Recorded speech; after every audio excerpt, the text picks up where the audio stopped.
So they got my shooter's favorite shooter, Mag by Johnny Cash.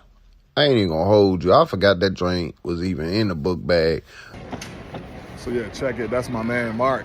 Chopper getting kind of hemmed up at the checkpoint. A couple of things I want to talk about. I'm gonna do it when I get home though. I'm through the airport right now. A couple of things we need to talk about that though with our carry-on bags when we're shooters, stuff like that. So I'll hit y'all back in a minute.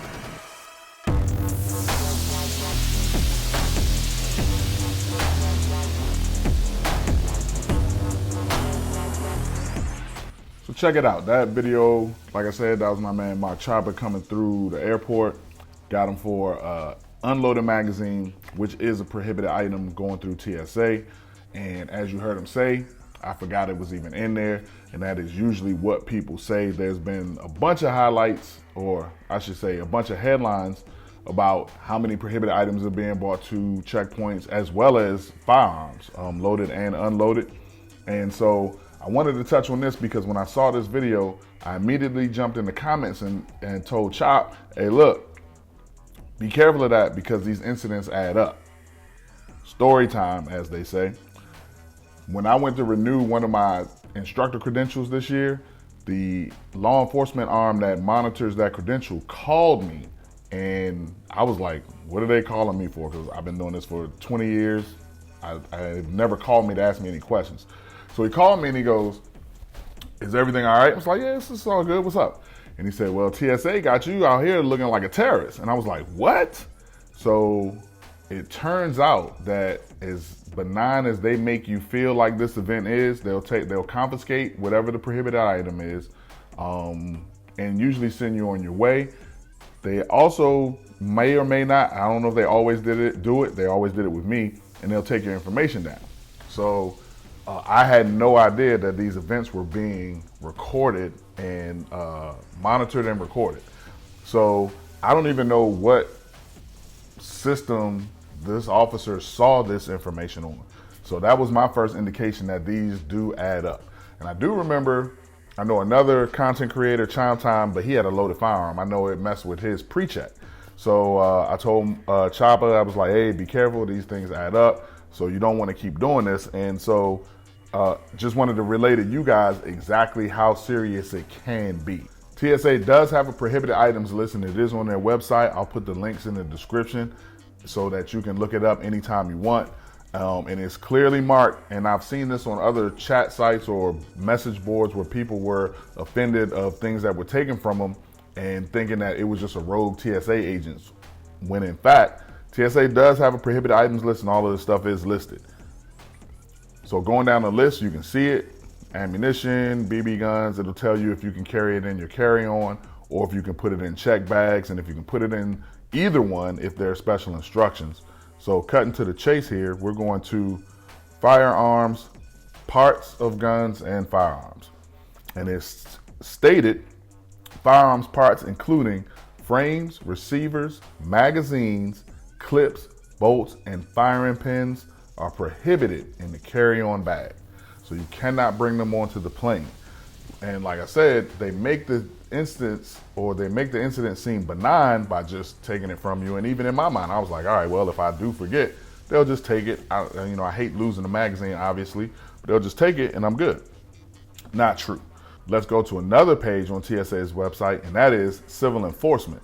So civil enforcement tells you what trouble you can get in for bringing these prohibited items, not even firearms, just firearms parts, to the gate, or to the checkpoint, I should say. So first, starting at the end of this paragraph of, explaining how you can transport firearms and separately do your prohibited items, they can be in checked bags. But as a result, prohibited items may result in both a TSA civil enforcement action and a criminal enforcement action. Right after that, they say, TSA may impose civil penalties of up to $14,000, $14,950 per violation per person. This table outlines some of the penalties that may be imposed on individuals for prohibited items violations and violations of other TSA regulations. Here's the kicker. Repeat violations will result in higher penalties.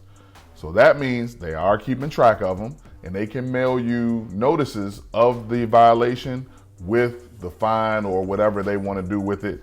You can get fined, you can lose your pre-check. I would assume that also means you can lose your global entry. So the repeat violations add up. So now that's when it dawned on me that it is very important to not keep doing this, even though it seems like all they're going to do is take it, you get on the plane. No, these can add up and they can come with some serious consequences. Let's scroll down to what we're talking about: silencers, mufflers, frames, and or receivers. And the reason I chose this line because it does not specifically say gun parts. I'll tell you why I tied this back to this in a second. But the penalty, $740 to $1,490, and criminal referral, which I'm not a legal person. I don't know what that means. It sounds like it means we can call law enforcement and have them lock you up. Now, like I said, it doesn't say specifically gun parts, but if we go back to the what can I bring page, if we look at parts of guns and firearms parts including frames and receivers is in the same line with magazines, clips, bolts, and firing pins. So I'm going to go ahead and I would go ahead and say that would go along in this line with mufflers, frames, and or receivers. Magazines would fall into that line as it does on the previous page. And don't quote me to that. It just makes sense. So that's what I would go with. So with that being said, since those can add up, it is imperative that you sanitize your carry-on bag before you do any air travel. For instance, this is about 10 or 15 years ago, and I was on my way to Vegas, and my bag was going through the x-ray, and he stopped it, and I was like, oh, there's nothing in there, we'll, whatever. And then they pull it and say, sir, can you step over to the table? Sure. And then he just starts pulling round after round out of 45 ACP, where I had emptied a magazine to switch out, and I put the rounds in the bag. Forgot all about it. Showed them my instructor credentials. They took my information, let me go. Got on the plane, no problem. A few years later, had another incident with an empty Glock magazine. The bag I was using was black, and I went through the bag. I didn't think it was anything in there. The mag is black, the bag was black. I didn't see it. It was kind of caught up in a fold, but they could see it on the x-ray machine, and they pulled it, took my information, let me go. But like I said, I'm thinking I'm good.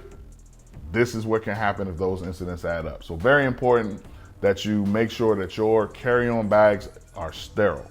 Other thing is, they don't say why they're pulling that bag. When they pull that bag, they'll pull the bag, cut the line behind you. You won't even realize what's going on. And the reason I say that is because at the end of Chopper's video, he was saying the bag of water, there was a bottle of water in his bag as well. And he thinks that that's what got him caught. I've been teaching x-ray as well for 20 years. This is the image that was on the x-ray machine. That magazine is plain as day. There's not an operator that would have missed that. That was a rifle magazine, and the spring is really large. It's very easy to see on the x-ray image. And this is just a screenshot from his video. That's how easy it is to see. So they're not going to necessarily say what's getting you caught up. They're just going to say, step over here, and then they're going to go through the bag and try to figure it out. So magazines are very easy to see. Ammo is very easy to see. Gun parts are pretty easy to spot in a carry-on bag. Now, with that being said, my solution, and I always take stuff to the extreme only because I don't have time to think about it. I don't want to search my bag every time that I go on travel or every time I do something. So what I went to is I have dedicated bags for carry-ons. I have 4 bags that never see guns, ammo, gun parts, anything. Matter of fact, they pretty much sit on the shelf until I'm ready to travel. If I'm going super sophisticated, high-end, traveling with the wife or something like that, gotta make it look good. That's my aviator bag, shoulder strap. Never, no guns, no ammo ever go in this bag. It just sits on the shelf till I'm ready to get on the plane. If I'm going, I'm just chilling, hanging out, duffel bag, and this bag sits on the shelf till it's time to fly. Nothing's ever in it.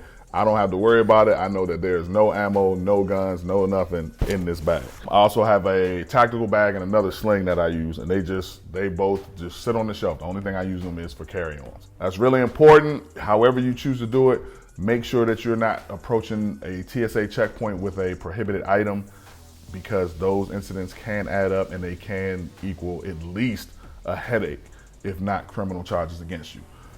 With that being said, the Gun Brother is out. I will talk to you guys later. Protect yourselves. I will see you soon.